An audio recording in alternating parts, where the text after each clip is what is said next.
ಇವತ್ತಿನ ವಿಡಿಯೋದಲ್ಲಿ ಖಾರವಾಗಿರುವಂತಹ ಹಸಿರು ಮೆಣಸಿನಕಾಯಿ ಹಾಗೆಯೇ ಒಂದೇ ಒಂದು ಟೊಮೆಟೊನ ಬಳಸಿ ತುಂಬಾನೇ ರುಚಿಯಾಗಿರುವಂತಹ ರೆಸಿಪಿನ ಯಾವ ರೀತಿಯಾಗಿ ಮಾಡೋದು ಅಂತ ನೋಡೋಣ. ಇದನ್ನು ಮಾಡಲಿಕ್ಕೆ ಮೊದಲು ನಾನಿಲ್ಲಿ ಚೆನ್ನಾಗಿ ಹಣ್ಣಾಗಿರುವಂತಹ ಒಂದು ಟೊಮೆಟೊನ ತಗೊಂಡಿದ್ದೀನಿ. ಇದನ್ನು ನಾನಿವಾಗ ಮೇಲ್ಗಡೆ ತುಂಬಿರುತ್ತೆ ನೋಡಿ, ಅದನ್ನು ತೆಗೆದುಕೊಳ್ತಾ ಇದ್ದೀನಿ. ನೋಡಿ, ಈ ರೀತಿಯಾಗಿ ತುಂಬನ್ನು ತೆಗೆದು ಟೊಮೆಟೊನ ಕಟ್ ಮಾಡ್ಕೊಳ್ಬೇಕು. ಟೊಮೆಟೊನ ಪೂರ್ತಿ ಸಣ್ಣದಾಗೇನು ಕಟ್ ಮಾಡೋದು ಬೇಡ, ಸ್ವಲ್ಪ ಮೀಡಿಯಮ್ ಸೈಜಲ್ಲೇ ಕಟ್ ಮಾಡ್ಕೊಂಡು ತಗೊಳ್ಳಿ. ನೋಡಿ, ಈ ರೀತಿಯಾಗಿ ಟೊಮೆಟೊನ ಮೀಡಿಯಮ್ ಸೈಜಲ್ಲೇ ಕಟ್ ಮಾಡ್ಕೊಂಡು ತಗೊಳ್ಬೇಕು. ನಾನಿಲ್ಲಿ ಹಣ್ಣಾಗಿರುವಂತಹ ಒಂದು ಟೊಮೆಟೊನ ಹಾಕ್ಕೊಳ್ತಾ ಇದ್ದೀನಿ. ನೀವು ಸ್ವಲ್ಪ ಜಾಸ್ತಿ ಮಾಡ್ಕೊಳ್ಳೋ ಹಾಗಿದ್ರೆ 2 ಅಥವಾ 3 ಟೊಮೆಟೊನ ಹಾಕ್ಕೊಳ್ಳಿ. ಇವಾಗ ನಾನಿಲ್ಲಿ ಒಂದು ಪ್ಯಾನನ್ನು ಬಿಸಿ ಮಾಡಲಿಕ್ಕೆ ಇಟ್ಟಿದ್ದೀನಿ. ಪ್ಯಾನ್ ಚೆನ್ನಾಗಿ ಬಿಸಿ ಆದಮೇಲೆ ಇವಾಗ ನಾನಿಲ್ಲಿ ಮೀಡಿಯಮ್ ಖಾರವಾಗಿರುವಂತಹ ಒಂದು 8ರಿಂದ 10 ಹಸಿರು ಮೆಣಸಿನಕಾಯಿನ ತಗೊಂಡಿದ್ದೀನಿ. ಹಸಿರು ಮೆಣಸಿನಕಾಯಿನ ಚೆನ್ನಾಗಿ ತೊಳೆದು ಒಂದು ಕಾಟನ್ ಬಟ್ಟೆಯಿಂದ ಒರೆಸಿ ಒಂದರಲ್ಲಿ 2 ಅಥವಾ 3 ಭಾಗನ ಮಾಡಿ ಹಾಕ್ಕೊಳ್ತಾ ಇದ್ದೀನಿ. ಹಾಗೆಯೇ ಇದಕ್ಕೆ ಸ್ವಲ್ಪ ಎಣ್ಣೆನ ಹಾಕ್ಕೊಂಡು 1 ಗಡ್ಡೆ ಆಗುವಷ್ಟು ಬೆಳ್ಳುಳ್ಳಿನ ಹಾಕ್ಕೊಂಡು ಚೆನ್ನಾಗಿ ಇದನ್ನು ಹುರ್ಕೊಳ್ತಾ ಇದ್ದೀನಿ.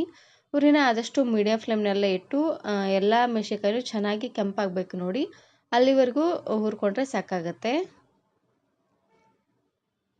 ಈ ರೆಸಿಪಿ ಮಾಡಲಿಕ್ಕೆ ಆದಷ್ಟು ಮೀಡಿಯಂ ಖಾರವಾಗಿರುವಂಥ ಹಸಿರು ಮೆಣಸಿನಕಾಯಿನ ತಗೊಳ್ಳಿ, ಅಂದರೆ ರುಚಿ ಅಂತೂ ತುಂಬಾ ಚೆನ್ನಾಗಿ ಬರುತ್ತೆ.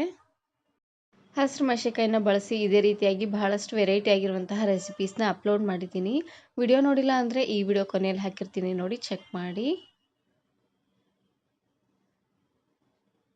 ನೋಡಿ, ಹಸಿರು ಮೆಣಸಿನಕಾಯಿ ಎಲ್ಲ ಈ ರೀತಿಯಾಗಿ ಚೆನ್ನಾಗಿ ಹುರ್ಕೊಂಡು ತಗೊಳ್ಬೇಕು. ಈ ರೀತಿಯಾಗಿ ಹುರಿದಾದ್ಮೇಲೆ ಇವಾಗ ನಾನಿಲ್ಲಿ ಒಂದು ಅಗಲವಾಗಿರುವಂತಹ ಪ್ಲೇಟಿಗೆ ಹಾಕ್ಕೊಳ್ತಾ ಇದ್ದೀನಿ. ಇವಾಗ ಹಸಿರು ಮೆಣಸಿನಕಾಯಿ ಹಾಗೆ ಬೆಳ್ಳುಳ್ಳಿ ಎಲ್ಲ ಪೂರ್ತಿಯಾಗಿ ತಣ್ಣಗಾಗೋವರೆಗೂ ಹಾಗೆ ಇದನ್ನು ಬಿಟ್ಬಿಡೋಣ. ಇವಾಗ ನಾನಿಲ್ಲಿ ಅದೇ ಪ್ಯಾನ್ಗೆ ಟೊಮೆಟೊನ ಹುರ್ಕೊಳ್ತಾ ಇದ್ದೀನಿ. ಆದಷ್ಟು ಎರಡನ್ನೂ ಸಪ್ರೇಟಾಗಿ ಹುರ್ಕೊಳ್ಬೇಕು. ಟೊಮೆಟೊ ಹಾಗೆಯೇ ಹಸಿರು ಮೆಣಸಿನಕಾಯಿ ಎರಡನ್ನೂ ಒಟ್ಟಿಗೆ ಹುರ್ಕೊಂಡ್ರೆ ಟೊಮೆಟೊ ಅಲ್ಲಿರುವಂಥ ನೀರೆಲ್ಲ ಚೆನ್ನಾಗಿ ಬಿಟ್ಕೊಂಡ್ಬಿಡುತ್ತೆ. ಹಾಗಾಗಿ ಹಸಿರು ಮೆಣಸಿನಕಾಯಿ ಅಷ್ಟೊಂದಾಗಿ ಕರೆಕ್ಟಾಗಿ ಬೇಯೋದಿಲ್ಲ. ಮೊದಲೇ ಹಸಿರು ಮೆಣಸಿನಕಾಯಿ ಹಾಗೆಯೇ ಬೆಳ್ಳುಳ್ಳಿನ ಹುರ್ಕೊಂಡು ಅದಾದಮೇಲೆ ಟೊಮೆಟೊನ ಹುರ್ಕೊಳ್ಳಿ. ಇದಕ್ಕೂ ಅಷ್ಟೇ ಸ್ವಲ್ಪ ಎಣ್ಣೆನ ಹಾಕ್ಕೊಂಡು ಈ ರೀತಿಯಾಗಿ ಚೆನ್ನಾಗಿ ಇದನ್ನು ಹುರ್ಕೊಂಡು ತಗೊಳ್ಬೇಕು. ಇದಕ್ಕೆ ಹುರಿಯುವಾಗ ಉಪ್ಪೇನ ಹಾಕೋದು ಬೇಡ, ಹಾಗೆ ಇದನ್ನು ಹುರ್ಕೊಂಡು ತಗೊಳ್ಳಿ. ಉಪ್ಪು ಹಾಕಿದ್ರೆ ಚೆನ್ನಾಗಿ ನೀರು ಬಿಟ್ಕೊಂಡ್ಬಿಡುತ್ತೆ, ಹಾಗಾಗಿ ಟೊಮೆಟೊ ಎಲ್ಲ ಕರೆಕ್ಟಾಗಿ ಬೇಯೋದಿಲ್ಲ. ನೋಡಿ, ಈ ರೀತಿಯಾಗಿ ಎರಡು ಸೈಡು ಚೆನ್ನಾಗಿ ಹೊಳಿಸ್ಕೊಳ್ತಾನೆ ಟೊಮೆಟೊನ ಹುರ್ಕೊಂಡು ತಗೊಳ್ಬೇಕು. ನೋಡಿ, ಟೊಮೆಟೊ ಎಲ್ಲ ಈ ರೀತಿಯಾಗಿ ಚೆನ್ನಾಗಿ ಇದು ಹುರಿದಾದ್ಮೇಲೆ ಲಾಸ್ಟಲ್ಲಿ ನಾನಿವಾಗ 1 ಗರಿ ಆಗುವಷ್ಟು ಕರಿಬೇವು ಸೊಪ್ಪು ಹಾಗೆಯೇ ಸ್ವಲ್ಪ ಕೊತ್ತಂಬರಿ ಸೊಪ್ಪನ್ನು ಹಾಕ್ಕೊಳ್ತಾ ಇದ್ದೀನಿ. ಕೊತ್ತಂಬರಿ ಸೊಪ್ಪು ಹಾಗೆಯೇ ಕರಿಬೇವು ಸೊಪ್ಪನ್ನು ಹಾಕ್ಕೊಂಡು ಹುರಿಯೋದೇನು ಬೇಡ, ಜಸ್ಟ್ ಒಂದು ಸಾರ್ತಿ ಚೆನ್ನಾಗಿ ಇದನ್ನು ಮಿಕ್ಸ್ ಮಾಡ್ಕೊಳ್ಬೇಕು. ಇವಾಗ ನಾನಿಲ್ಲಿ ಗ್ಯಾಸನ್ನು ಆಫ್ ಮಾಡಿಕೊಂಡು ಮಿಕ್ಸ್ ಮಾಡ್ಕೊಳ್ತಾ ಇದ್ದೀನಿ.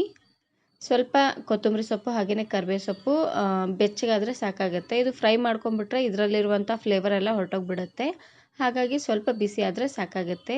ಇವಾಗ ಎಲ್ಲ ಪದಾರ್ಥನೂ ಪೂರ್ತಿಯಾಗಿ ತಣ್ಣಗಾಗೋವರೆಗೂ ಹಾಗೆ ಇದನ್ನು ಬಿಟ್ಬಿಡಬೇಕು. ಇವಾಗ ನೋಡ್ತಾ ಇರ್ಬೋದು, ಎಲ್ಲ ಪದಾರ್ಥನೂ ಚೆನ್ನಾಗಿ ತಣ್ಣಗಾಗಿದೆ. ಇದು ಪೂರ್ತಿಯಾಗಿ ತಣ್ಣಗಾದ ಮೇಲೇ ಗ್ರೈಂಡ್ ಮಾಡ್ಕೊಳ್ಳಿ. ಸ್ವಲ್ಪ ಬಿಸಿ ಇರುವಾಗಲೇ ಗ್ರೈಂಡ್ ಮಾಡಿಟ್ಬಿಟ್ರೆ ಬೇಗನೆ ಕೆಟ್ಟೋಗ್ಬಿಡುತ್ತೆ. ಹಾಗಾಗಿ ಇವಾಗ ನಾನಿಲ್ಲಿ ಒಂದು ಸಣ್ಣ ಮಿಕ್ಸಿ ಜಾರ್ಗೆ ಹುರಿದಿರುವಂತಹ ಎಲ್ಲ ಪದಾರ್ಥನೂ ಹಾಕ್ಕೊಂಡು ಗ್ರೈಂಡ್ ಮಾಡ್ಕೊಳ್ತಾ ಇದ್ದೀನಿ. ಇದಕ್ಕೆ ನೀರೇನು ಹಾಕೋದು ಬೇಡ, ಹಾಗೆ ಇದನ್ನು ಗ್ರೈಂಡ್ ಮಾಡ್ಕೊಂಡು ತಗೊಳ್ಬೇಕು. ಆದಷ್ಟು ಈ ರೆಸಿಪಿ ಮಾಡಬೇಕಾದ್ರೆ ಸ್ವಲ್ಪ ಮೀಡಿಯಮ್ ಖಾರವಾಗಿರುವಂಥ ಹಸಿರು ಮೆಣಸಿನಕಾಯಿನೇ ಬಳಸಿ, ತುಂಬಾ ಚೆನ್ನಾಗಿರುತ್ತೆ. ಇದಕ್ಕೆ ನಾನಿಲ್ಲಿ ಲಾಸ್ಟಲ್ಲಿ ಸ್ವಲ್ಪ ಉಪ್ಪನ್ನು ಹಾಕ್ಕೊಂಡು ಗ್ರೈಂಡ್ ಮಾಡ್ಕೊಳ್ತಾ ಇದ್ದೀನಿ. ಇದು ಪೂರ್ತಿ ಸಣ್ಣ ಆಗೋದೇನು ಬೇಡ, ಸ್ವಲ್ಪ ತರಿತರಿಯಾಗೇ ಇರಲಿ, ತುಂಬಾ ಚೆನ್ನಾಗಿರುತ್ತೆ.